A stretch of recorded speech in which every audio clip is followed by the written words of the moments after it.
Hello बच्चों, कैसे हैं सब लोग। मैं हूं सपना अडवाणी। Welcome back. आज हम बेटा करेंगे सॉल्यूशन क्वेश्चन पेपर 3 का, साइंस का, सेक्शन बी। सेक्शन ए मैंने वीडियो पहले डाल दिया हुआ है। आज हम करने वाले हैं सेक्शन बी का सॉल्यूशन। तो सेक्शन बी में जो फर्स्ट क्वेश्चन है वो है right the two uses of each washing soda and baking soda. ठीक है, तो दो दो देने हैं, मैंने ज्यादा दिए हुए हैं, आपको जो इजी लगते हैं अब उनमें से कोई भी दो पिक कर लेना। ठीक है, तो वॉशिंग सोडा जो है वो ग्लास पेपर बनाने में, दूसरा होता है सोडियम कंपाउंड्स बनाने में, दूसरा क्लीनिंग एजेंट में। तो आप इनमें से कोई भी चार यूज कर देंगे।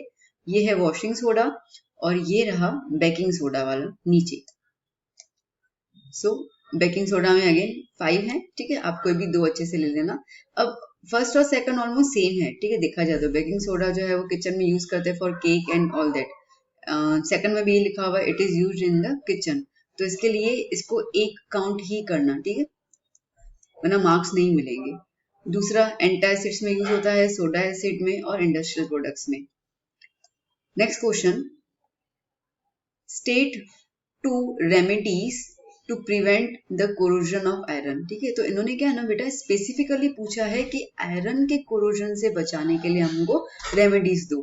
तो इसकी वजह से इसमें क्या हो, तो अब इसमें हम क्या करेंगे कि हमें कोरोजन जो आयरन के स्पेसिफिक है वही बताएंगे।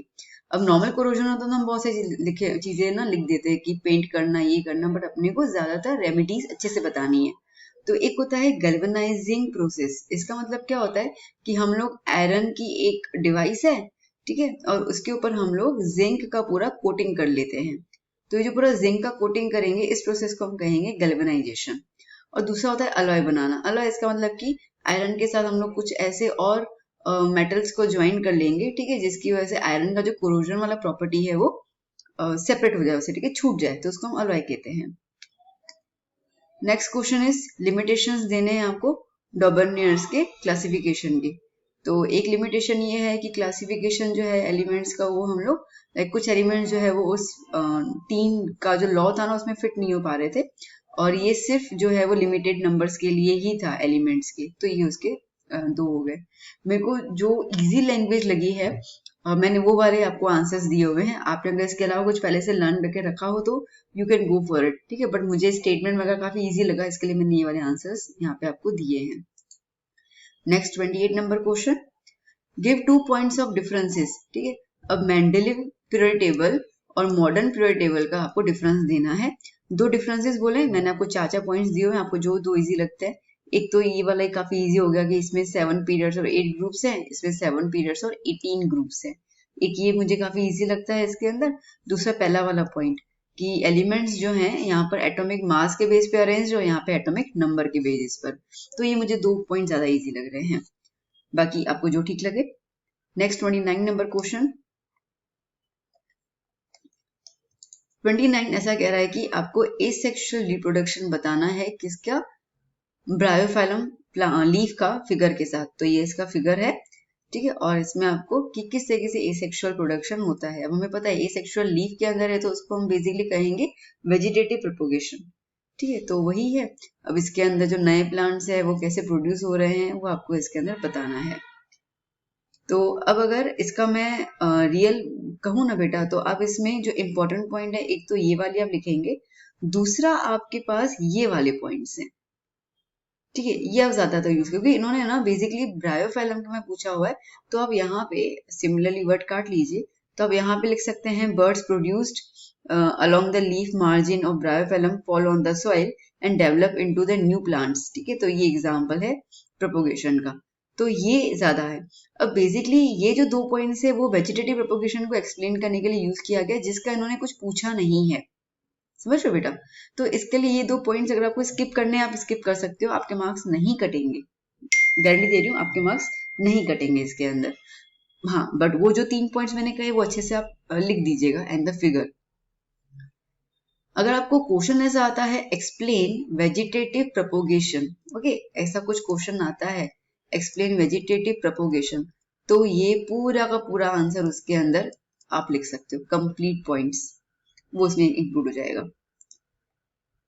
Next question number 30, give the scientific reason Mendel chose pea plant, ठीक है, उसने एक्सपेरिमेंट के लिए पी प्लांट ही क्यों चूज किया?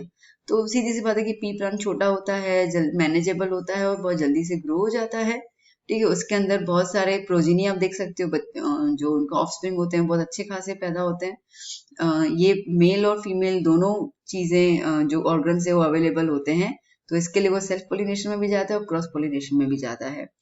प्लस अगर हम ये कहते हैं तो उसके जो कैरेक्टरिस्टिक्स है ना वो अच्छे से आप उसको ऑब्जर्व कर सकते हो, जैसे हाइट हो गया, कलर हो गया सीड का। And they are the annual plants, ठीक है। इसका मतलब कि हमें ज्यादा समय तक इंतजार नहीं करना पड़ेगा, हर ईयर ये जनरेशन नेक्स्ट जो है वो प्रोड्यूस करता है, तो इसके लिए कम समय में आपको एक्सपेरिमेंट का रिजल्ट जो है वो आ सकता है। तो दीज आर सम पॉइंट्स।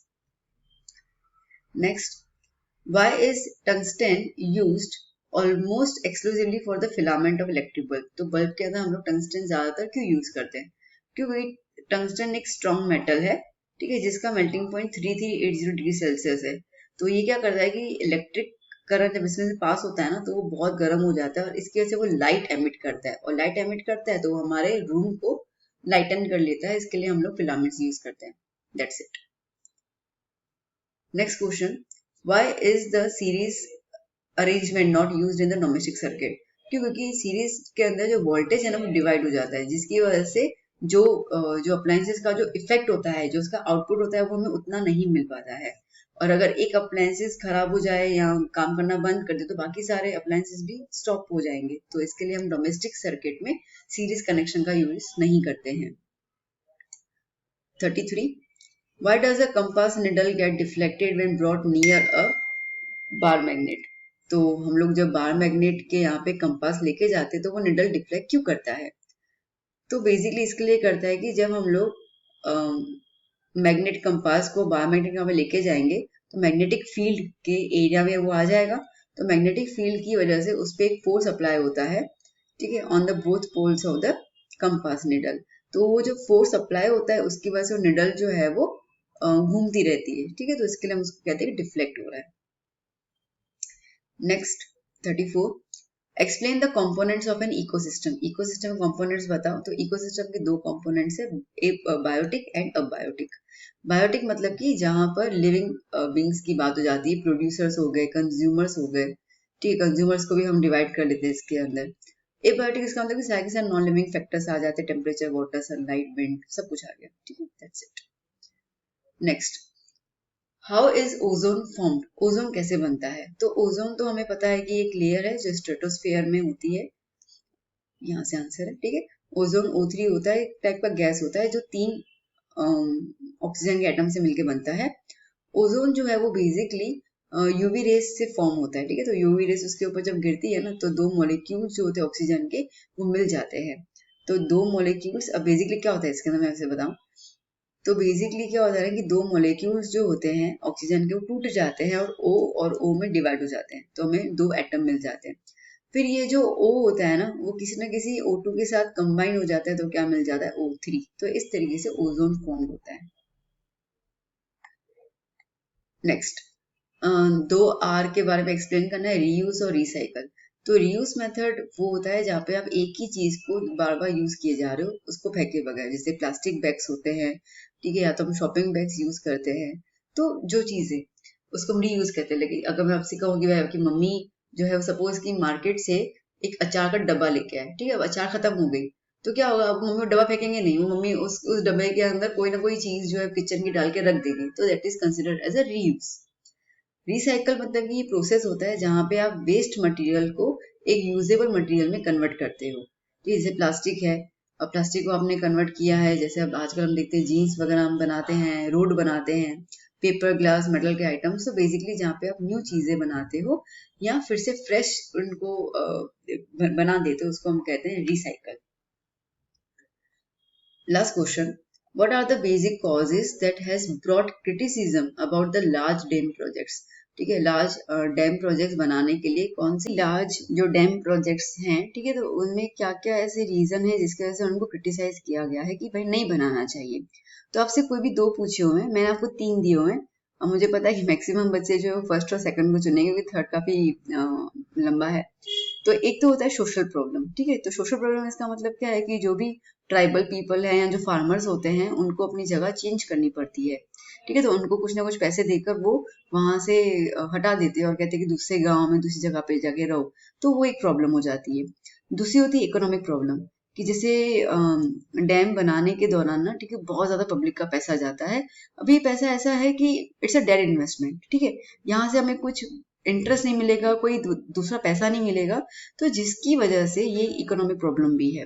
अच्छा, एनवायरमेंटल प्रॉब्लम क्या है, तो आप इसको शॉर्ट में लिख सकते हो कि एनवायरमेंटल में क्या होता है ना, कि जो एरिया जहाँ पे पूरा फॉरेस्ट है तो पहले से काटना पड़ जाएगा, तो एक तो डिफॉरेस्टेशन हो गया, जिसकी वजह से जो डाइवर्सिटी है बायोलॉजिकल वो लॉस हो जाएगी।